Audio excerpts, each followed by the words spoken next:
We're back. What's up, Rich? How's your day? Hey, good PB. Thanks, man. Thank you so much for coming on. Really, really excited to get into it. And basically, for everybody new, we're going to be going over the best advice to become successful from multi-millionaire entrepreneur Richard. And Richard, first, want to tell us a little bit about yourself? Sure. Started a long time ago. Started in the software world. I was actually a waiter at TGI Fridays, and at 19 years old, I was given an opportunity to go work for a software company. I do the same thing ever since, and so I'm a big believer in youth is not necessarily a negative; it's an asset. And I met PB and was blown away by PB, and so I said, "I'll do whatever you want. You want me to hop on? I'll give you some advice," and that's why I'm here. Thank you. So go for it. What was your first job? What did you learn from it? My first job ever was as a 13, 14-year-old. I worked at a nursery. So I worked in the nursery planting stuff, and they upgraded me to cashier because I was good at math. And then I stayed there for about a year. And then after high school, I went to work for TGI Fridays as a waiter. And then from there, I literally went from waiter to software developer. And then 2 years later, I was CEO of my own company. How did you transition from, waiter to a software, into that space? God, like, I was just blessed and lucky. I wanted to be a doctor. I was transferring down to University of San Diego and just open up a path and fell in love with large data sets. And this is all pre-internet, a few years before the internet. So I got to see this incredible amount of data and how it constructed and created companies and was able to learn how to write code. And it was literally like the Matrix, where I could literally see the code and understand it. And it changed my life. So how old were you when you started coding and, into all that software? 19. 19? Mm-hmm. And, were you confused or did you catch on fast? Instant. Instant.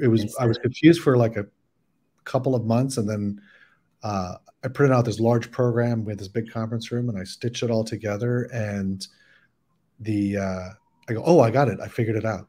And then with 6 months of showing up, I was the best developer in the company.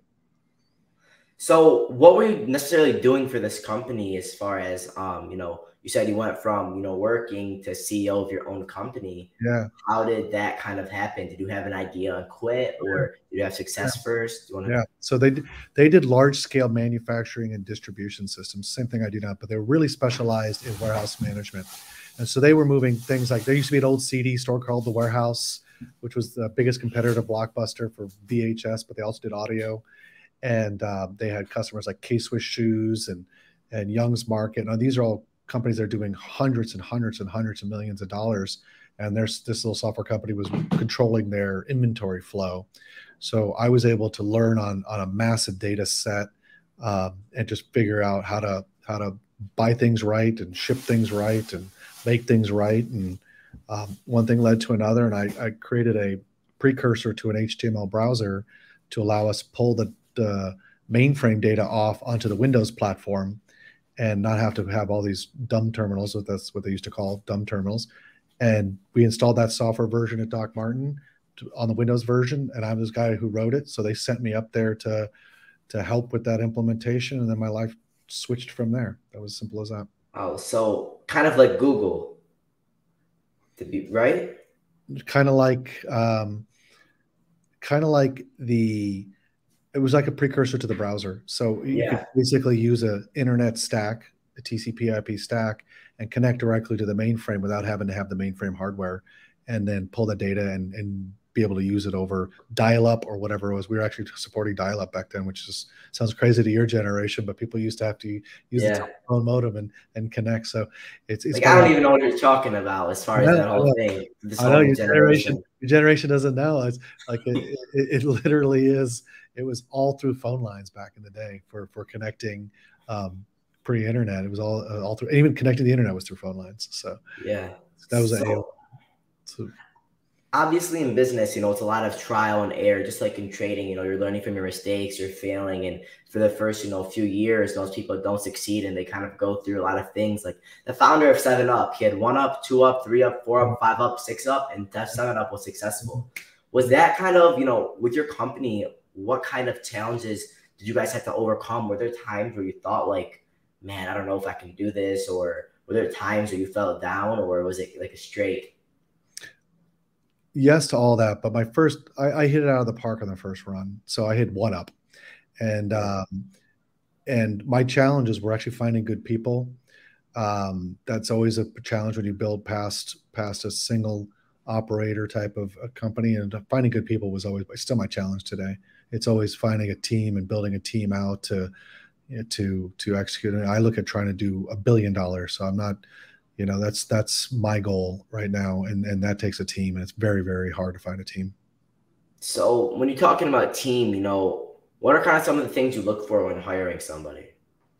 uh, I no longer care about resumes or school. I care about hustle and raw common sense intelligence and a curiosity to learn, which is why, honestly, your audience, PB is amazing. The curiosity to learn and the willingness to be able to take a risk and fail fast and make a decision fast. That's probably the basis of stock trading. Fail fast, make a decision fast, because if not, then you're going to get in trouble. So Yeah. PB's natural curiosity, I was like, wow, what a great kid. I hope my son grows up to be as cool as PB is at 15. Thank you. I appreciate it. I mean, we only live once. What's the point of not, if you're wondering about something, go into it. Everyone had, what they say. I'm actually in school right now. I'm doing a project right now about a quote. Everyone has two lives. Your second one starts when you realize you only have one. If you have a question, go ask the question. There's no point in not. If you're curious about something, you want to go shoot your shot. I mean, when I started trading, I probably asked, I'm not lying, 150 famous gurus on Twitter and Instagram. I DM'd them, and I'd say about 10 of them responded, and about 5 of them were actually helpful. So, Yep, even those 5 out of 150 is so worth it. So for sure. definitely, shoot your shot. Everybody thinks it's everything. Thinks you knock on the door one time and it opens up. You got to knock it on 100 times, and if 100 times fail, you got to knock it on another 100. So, and your generation has the greatest thing ever. I built this thing pre-internet, and now I had to have libraries of books to figure anything out. You guys have the access to everything, and then with AI coming, and then that's going to make you guys even more powerful. You guys are going to do things we can't even imagine yet. It's truly going to be amazing. You guys are blessed to be where you're at. Believe it. What do you think what's your favorite part of AI? What do you think of it as a whole? That it's recursive. And what that means is you continue to ask it questions and it learns from the previous questions. Until AI, computers were input output. I put it in a piece of information, it spits me out another piece of information. It's now self-learning based on what you asked and your style of writing and your communication. It's going to be absolutely mind-blowing. And I don't even know how far it's going to get, but I always bet on the world becoming a better place. And you guys will make that happen. And AI will really be a tool that you guys should all be looking at. And every day of your life, you said, how do I, and that's another important thing. How do I communicate? Because it's a communication tool, it's a language model, is as you learn how to communicate, read, write, be cohesive in your communications, it'll actually help you talk to your personal AI bots or whatever you guys end up with. So, with AI, obviously it's so helpful and stuff, but don't you think the more that it develops, isn't it kind of scary? Isn't there a lot of scare? Like Elon Musk, his first ever AI, he dropped out of it because he thought that the danger and that it could bring is too, big. What do you think about that? That's a real concern, but you can't stop it. The genie is already out of the bottle. You can only pray about it. You can only know that as a human race, we are now no longer the peak of raw rote memorization and retrieval and access, so that we need to bond together and just be a better community and a better species. And we can use it as a tool, or we can use it as a weapon, just like anything. And the same rocket that'll get to the moon is the same rocket that'll deliver a missile payload into some other thing, or the satellites that we're using for GPS. So everything has two sides to it. We get to decide as a race what we're going to do with it. And I always bet on people. I think people love their family, they love their children, and I'll bet on that. And so I think it's not going to be as bad as Elon makes it out to be, as long as people are very, very recognized that the risks are real, but the rewards are real too. Yep, 1000%. I agree.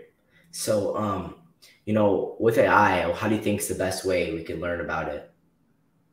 Ask it questions about itself. Use it. So you can ask the chat GPTs and the other language models. There's Facebook, there's a bunch of other language, but ask it questions of summarize itself. How can it apply to whatever your hobbies or whatever the things you're into. See what kind of response to get it, and then go verify those responses. Like, don't just take it for its own word, because it is a language model based on information and can have bias. So go, okay, I wanted, what's the best stock trading thing on this platform, and how fast should I be, and what's the optimal stop call ratio on this stuff, whatever it happens to be. See what kind of information is coming out, and then go verify it, and use the creativity that we have as human beings to think about problems differently and see how it comes out. For sure. So getting away from AI, I kind of wanted to ask you about the educational system. What are your thoughts on the educational system, your thoughts on school, and all that stuff? I think school is great, and you have to know who you are and where you want to go, and be very, very self-aware. It's not for everybody. There are certain classes of people. You've seen Bill Gates, Zuckerberg, me. I dropped out of college at 19. That didn't need education to be educated, because self-education and self-actualization is more important than a teacher telling you to remember something and put in a test. So the ability to think logically is a skill that is learned, but it's not necessarily learned in school. It can be, but it's not necessarily learned in school. If you need something highly technical, or with a licensed lawyer, doctor, or whatever happens to be, then all means go all the way through the best schools you possibly can. But depending on what your career goals are, or your passions, don't think that education will make you, because it will not. And don't think education will break you, because it will not. So either end of that stick is thing. Natural curiosity, which is why PB is great. You guys should the natural curiosity engine that's in that kid's head is amazing. All it does is, how do I get some more information? And how do I apply it today? And it's amazing. And so you're actually the AI model for your generation to go and figure out how to keep going forward, and think, don't necessarily just do what somebody tells you to do. Thank you. 1000% agree. I feel like obviously, like, we need school. There has to be doctors, there has to be plumbers, there has to be engineers, there has to be this, there has to be that. But I feel like, for entrepreneurs, school is not necessarily needed. And here's a really thing about entrepreneurs: is it's sexy to do that right now. It is the most brutal, heartbreaking, lonely, tough journey, and everybody loves you when you're on the end side and you've made money.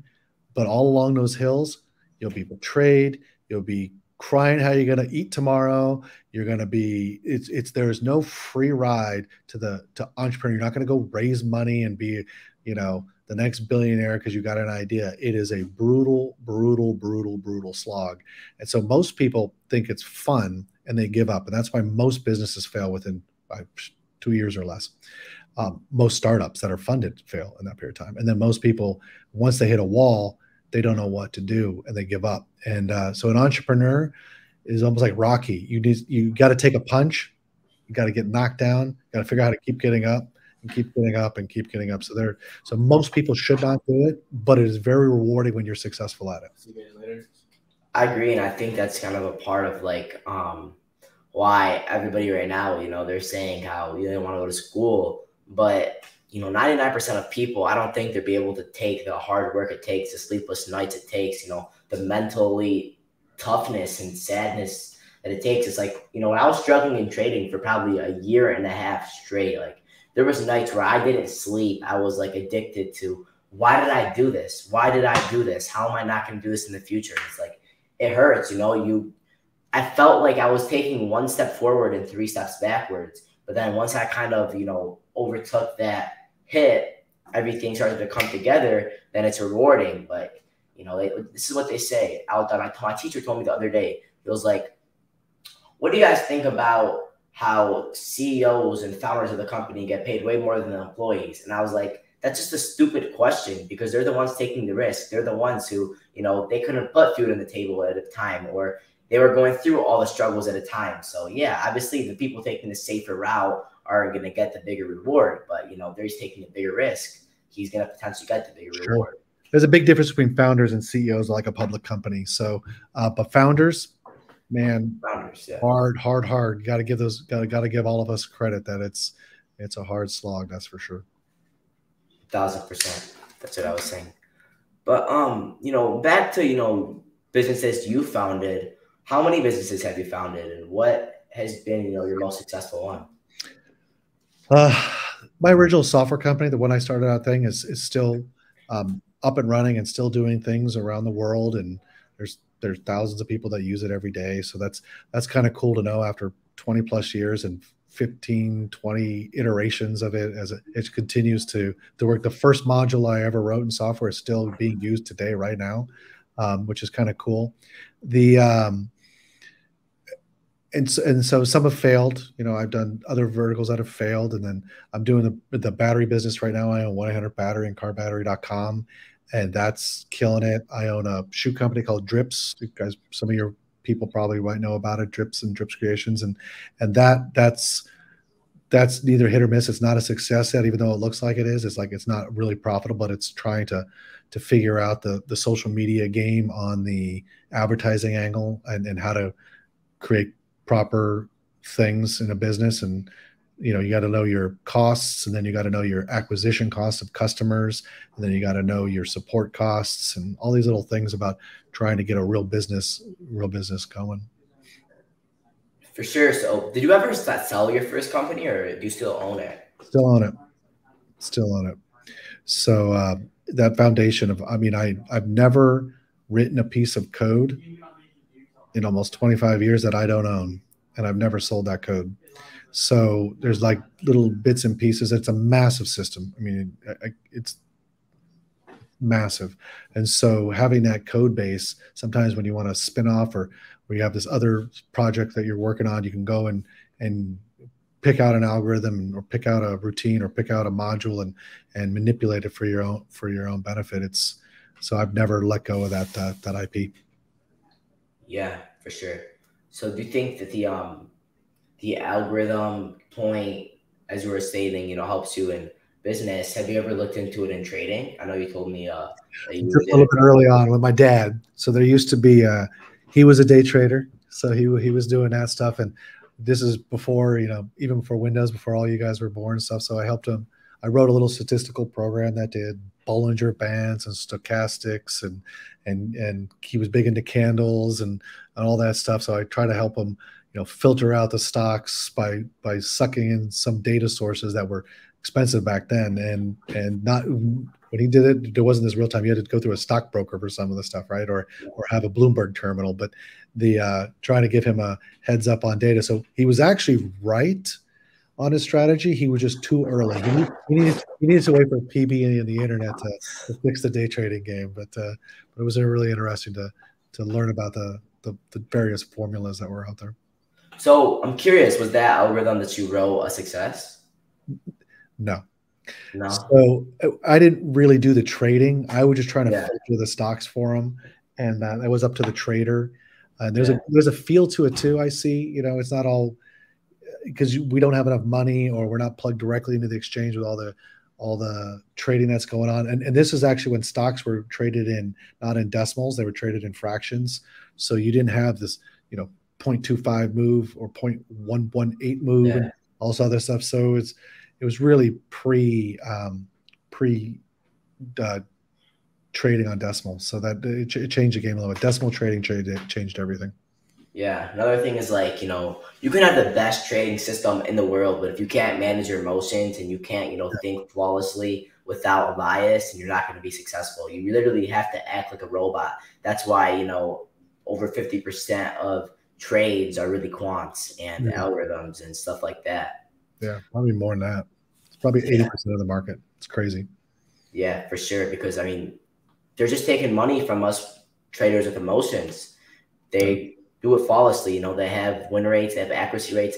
Literally, like, if they win 51% of the time, that 1% is huge. Like, we don't even understand. If we can, as a trader, get even a little crumb of what these big guys are getting, that's really all you need. And that's why, you know, I was talking to a guy the other day. He's trying to get like the same quants. He's connected through Bloomberg or something like this. He's trying to kind of get the same quants as some of these big funds are using and copy them into his database. And I'm not sure if you know, but like most of these companies, most of these brokers, they get news like 0.03, 4, 5 seconds before everyone else, and that's absolutely like it's huge. Like if you can have really like this, so yeah, exactly, you know, it's there's a lot of things going on in the background that I feel like new traders they just don't know about. Yeah, it's not what they teach you in economics class of what the real world of trading is. It's shark eat shark type of thing. Yeah, for sure. So I have another question. You know, talking about business, what's your craziest business story? Man, there's so many. The craziest business story is how I even got started. You know, I made a bet with a guy at the restaurant. He hired me. Like, so just the it's so it's hard to say the craziest one because you might have a meeting one day and the next day someone's, hey, do you know someone? I just met them, and you're halfway across the world. There's no reason you should be even talking to this person. So the world is much smaller than you think. So I think that's important. You got to keep your reputation. You got to keep your your honesty, keep your emotions in check. Um, and so I don't know if there's one crazy story that I could go, this is just so nuts because there's so many of them. So what kind of bet did you make with him? It was about a girl. I can't. Oh, that's my funny. wife will kill me.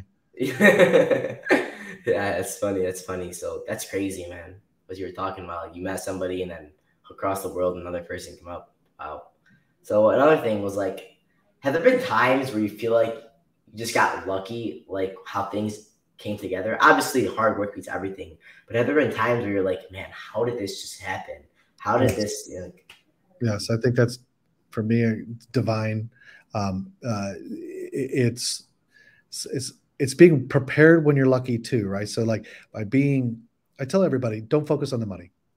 If you focus on being the best in the world at something, all the doors start to open up. If you're the best hula hooper in the world, somebody's going to pay you 10,000 a night to hula hoop at their event in Hong Kong, and you're going to have this great life. If you really strive to be the best in the world at something, no one ever really becomes the best. But if you're in that small fractional percent of just like trading, if you're in the top 1% of traders, it doesn't matter you're the top guy or the 100th top guy, right? You still win the game because it's the law of least bungles. You need to be 51 right and 49 wrong.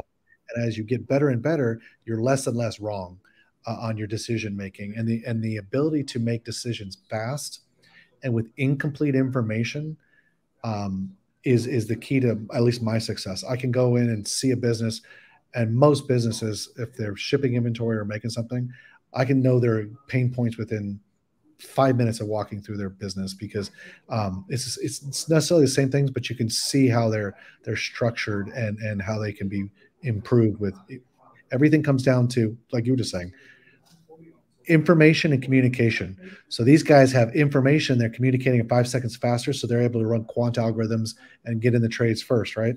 And so information and communication and velocitizing things are actually the keys to success. At least my personal success, I think, is going to fall right in line with what traders get to: faster, smarter, making a better decision with incomplete information, and you can win.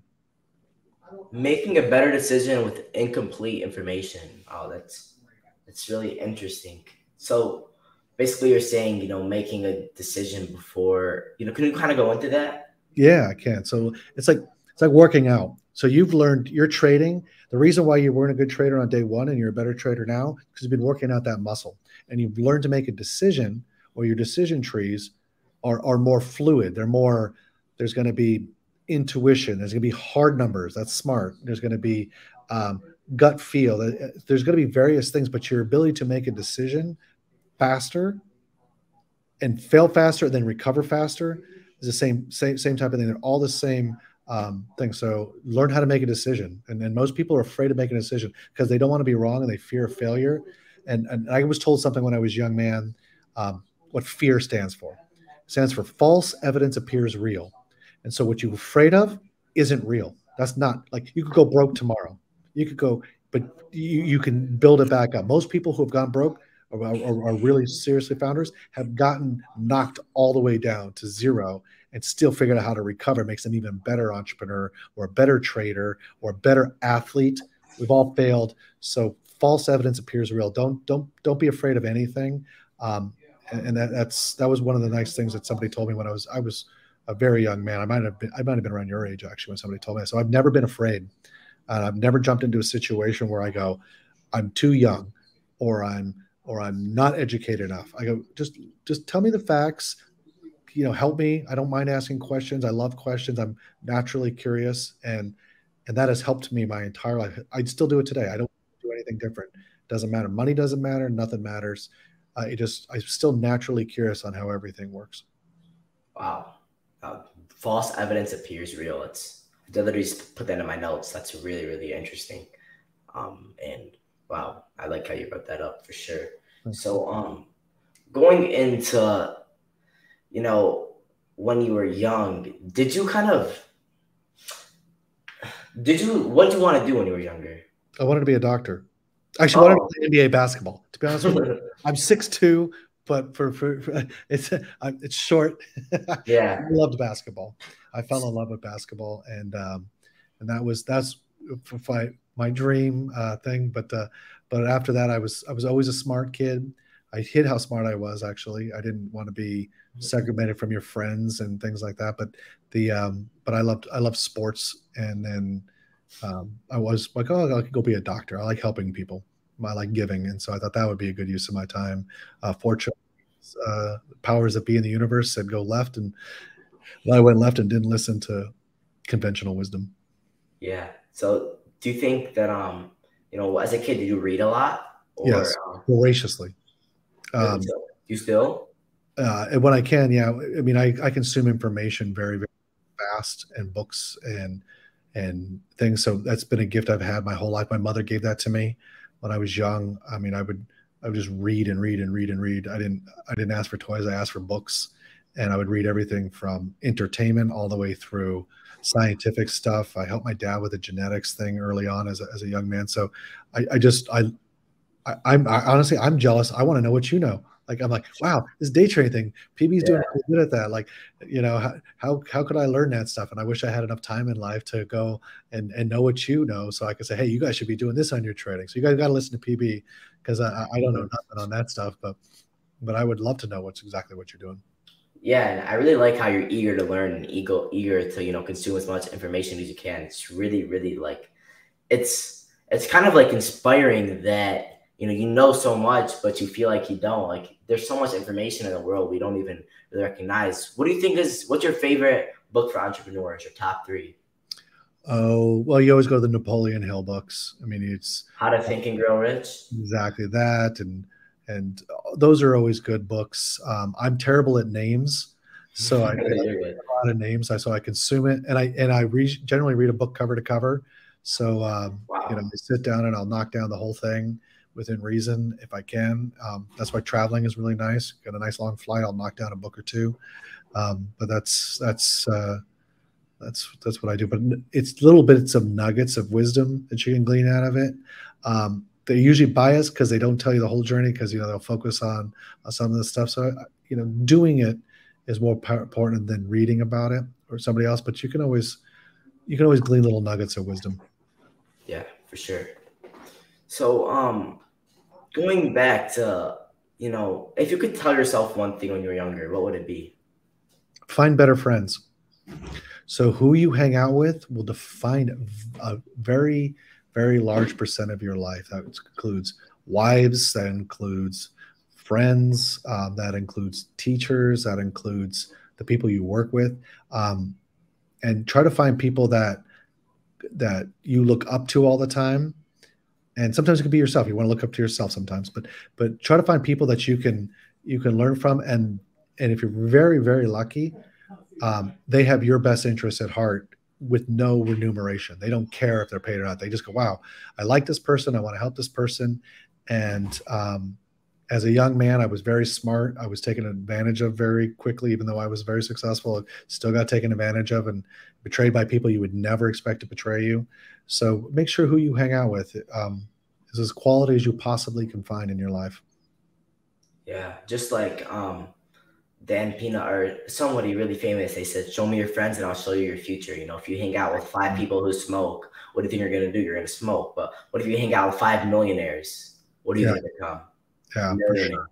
For sure.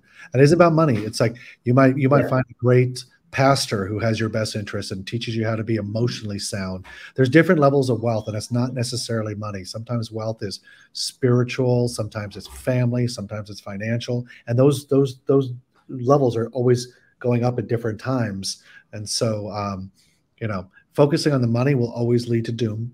So focus on the journey and you'll always lead to success. So then does money buy happiness? No, What buys you the do- freedom to find your happiness. That's what it does. But money buys you freedom and the ability to decide um, certain steps so you're not struggling, so you can free your mind to learn more and do more. That's why you see these entrepreneurs that are the great entrepreneurs. They're never one trick ponies. I built multiple businesses and done billions in business. And because you just learn how to learn and how to execute and you like the game. And so, yeah, that's I, money does not buy you happiness. So I kids, agree. don't, it'll buy you some fun, but fun is fleeting.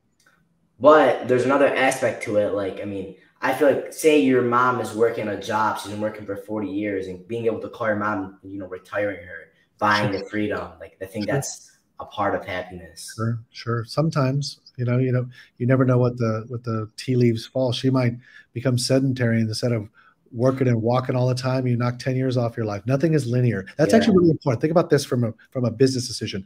The human and even trading is the human condition is to think of things in a linear fashion, to process one thing at a time. But what is really happening in life is you have all these concurrent variables coming at all the time, and time is changing them in real time. So it's almost like even if you were right 1 second ago, I mean, trading, you got for sure, right? You were right 1 second ago, but 1 second later, you're wrong. And Yeah. so, and there's countless variables coming in at the same time. So we're conditioned to think linear, like, oh yeah, I could retire my mom, but maybe retiring your mom makes her not walk a mile a day instead, and she sinks. So just always think of your decisions as non-linear, and the less you focus on the outcome, the more you focus on the journey, you're going to be much happier in life all the way around. Yeah. Wow. That's really deep, you know, really thinking about it. Like, I've heard stories, you know, people, my dad, for example, he told me one of the reasons he thinks his dad died is he stopped working and he literally just, he couldn't walk anymore because of how much he was sitting down. His bones, they became like not working anymore because of the laziness. Because Um, human beings are not. I'll never retire. I'll never quit. I hope my final text message is sending some. I hope I say, hey, yeah, ship this to this customer. Croak. Like I have no intention of ever retiring. The game is too fun. It's at a certain level, the game is all that matters, right? And then, but once you get that in your blood, that's when you know you're an entrepreneur, and it's not for the glory, it's not for the Ferrari, it's not for the Lambo, it's not for the trips. It's just sit there and be able to swing the bat and make a decision and see what that decision turns out to be, and then make another decision and keep making decisions. Decision making is the whole skill of an entrepreneur. I agree. So you're saying that you know, it's too fun for you to quit. What would you think your passion is? Business. Just business as a whole? Your business and helping businesses and helping that next generation. I do mentoring, when I can, and the more you give, the more you get, the more doors open for you when you unexpectedly get those doors open. You don't. It's not. Oh, I talked to this person. I talked to somebody else, and or this or another thing. It's all nonlinear. And once you break that linear path of thinking, and you just let the decision be free, and you let yourself be free, just things just automatically they happen when you don't know they're happening, and then you look back, oh yeah, that makes sense, that should have happened that way, but you didn't go into it thinking that way. Yeah. Helping people. It's deep Help for it. sure. Key. So so right now, what would you think is the best advice to becoming successful? Work. I don't care if you start a job and you're as a busser, do the best job you can every time. When you do your job, no matter what it is, when you do your job as good as you can do your job and strive to do better tomorrow, and nobody's looking or telling you, and you're not asking for an extra dollar, that's when you know you got this keys to success. So no matter what you do, if it's washing cars, if it's I got a buddy who owns a car wash. He's a millionaire. People bring cars all over the world to him because he's the best car washer ever. He can take an old car and make it look brand new and not have to do restaurant. It's insane. People throw weddings at his car wash. And so whatever you strive to do, just do it as good as you can do it, knowing tomorrow you can do it better if you keep learning and keep trying harder. So that's the secret to success. It's not education, it's not technology, it's work. Work is the key to success. And I feel like, I saw this video the other day. They're talking about a burnout, and it's like burnout. Like this guy, he was talking about how, he doesn't want to work anymore. He needs time off. He's getting burnt out and stuff like this. And then it's basically this other guy. He's coming in. He's saying like, burnout. What do you mean? Do you want to work or not? Do you want to be successful or not? This is when you feel burnt out, this is when you have to push the hardest. That one is tough because, we have a lot of mental health stuff in the world now. And some of that's true. Some of it's, you have a condition, you need to take care of yourself. Some of it's an excuse. People are always looking for an excuse not to take self-responsibility. So there's a bridge between the two.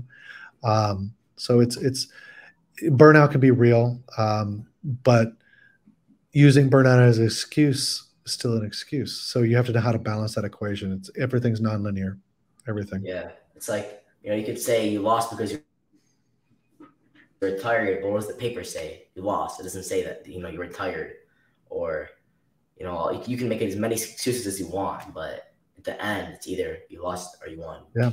How many kids that you guys are doing are like software kids that want to do apps or programming or anything else like that? Like, do you know your audience? Like, how much do you connect that you actually know about your audience versus them knowing about you? How does that go with your type of your podcast and your little community that you've generated?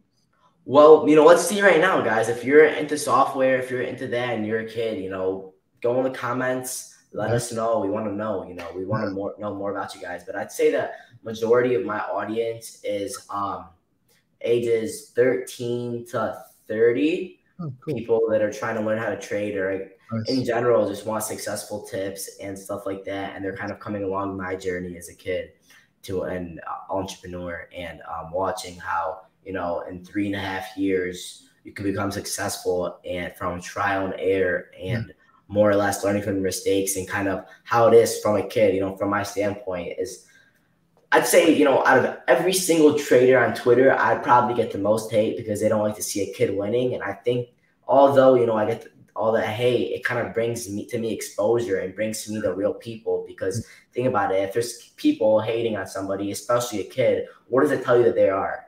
I've never met a hater higher than me.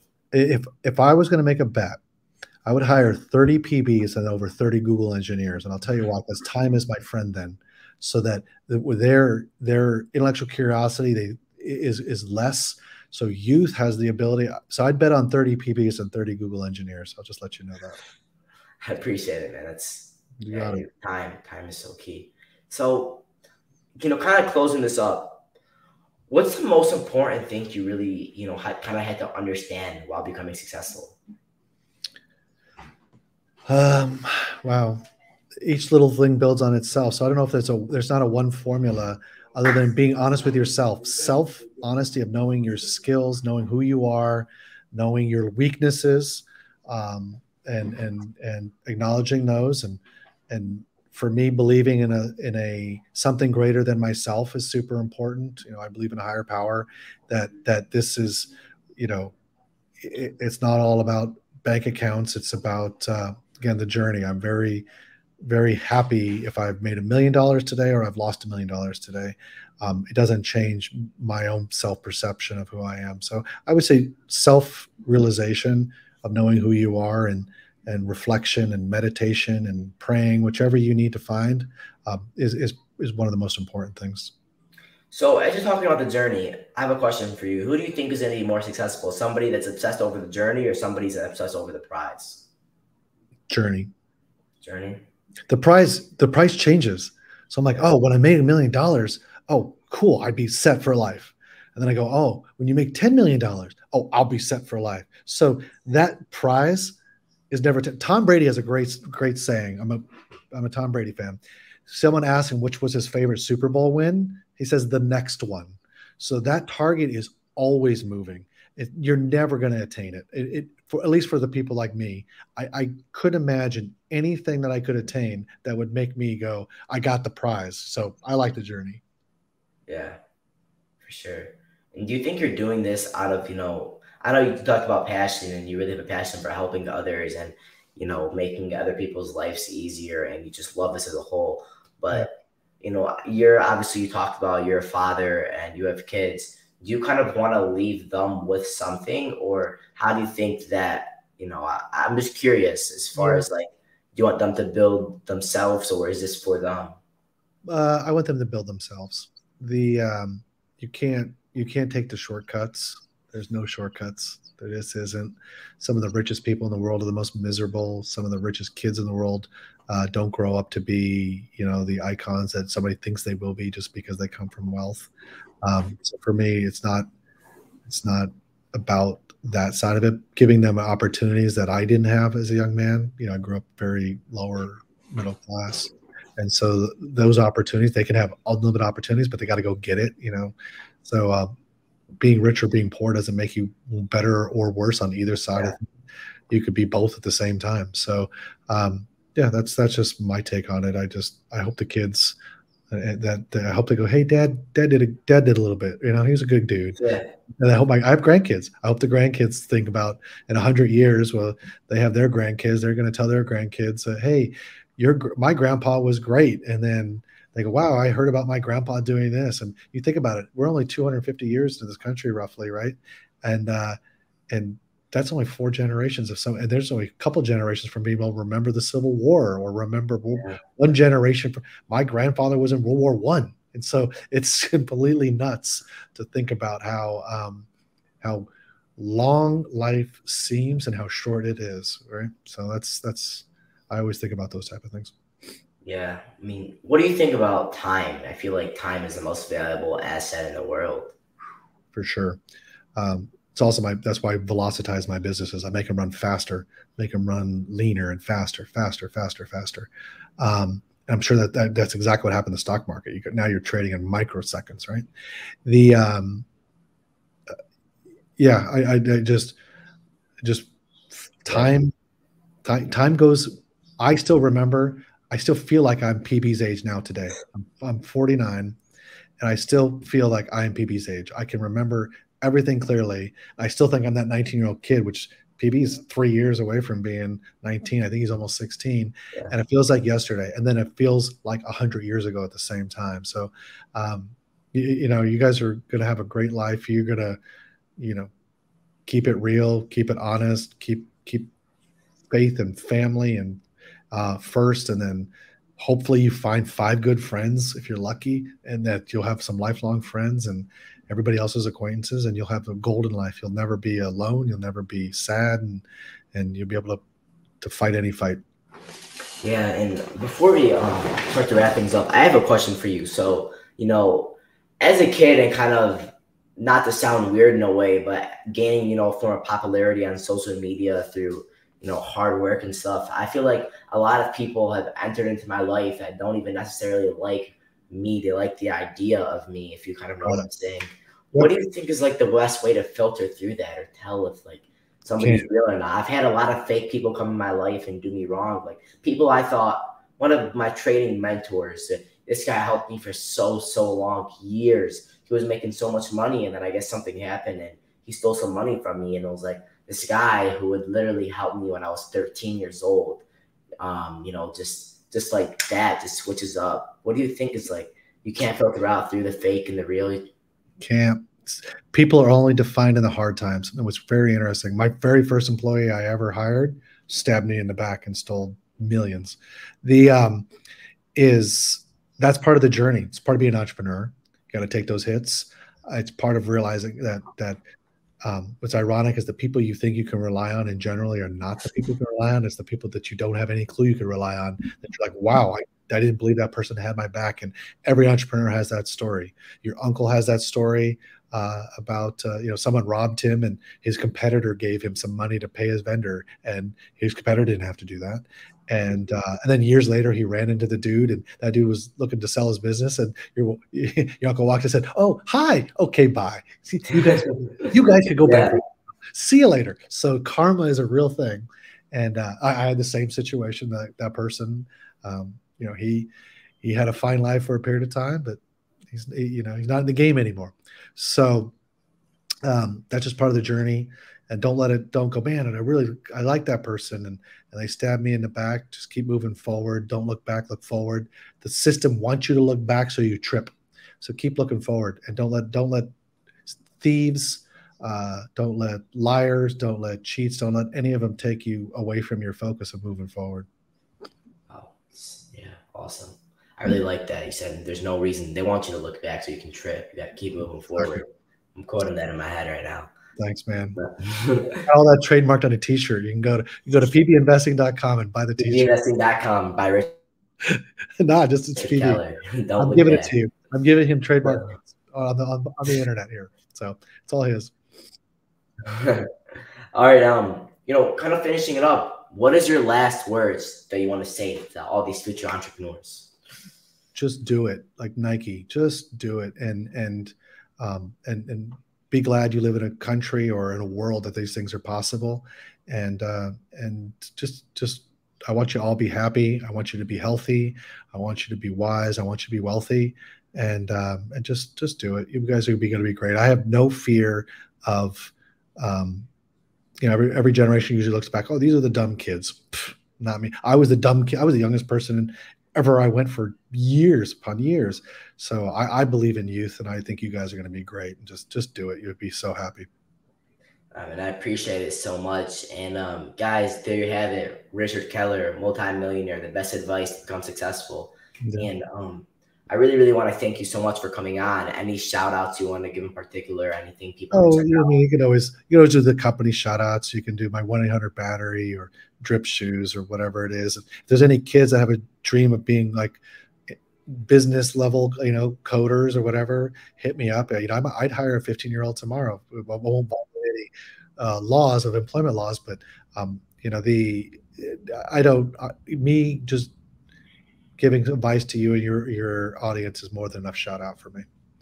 Awesome, man. So kids, there you have it. If you're looking to get into coding, make sure you hit up Richard. Sorry, this screen is inverted, and if you're learning to learn, how to trade, motivational tips, inspirational quotes, I kind of make everything that everyone else makes so hard, simple, through my unique way of putting out education and knowledge to my young age. I think that's what differentiates me. So make sure you follow me on Instagram, YouTube, and Twitter at PB Investing. Big things coming soon. Thank you so much, Richard. For coming on. You have a great evening, and I'll talk to you soon. You as well, man. Thank you so much. It was awesome.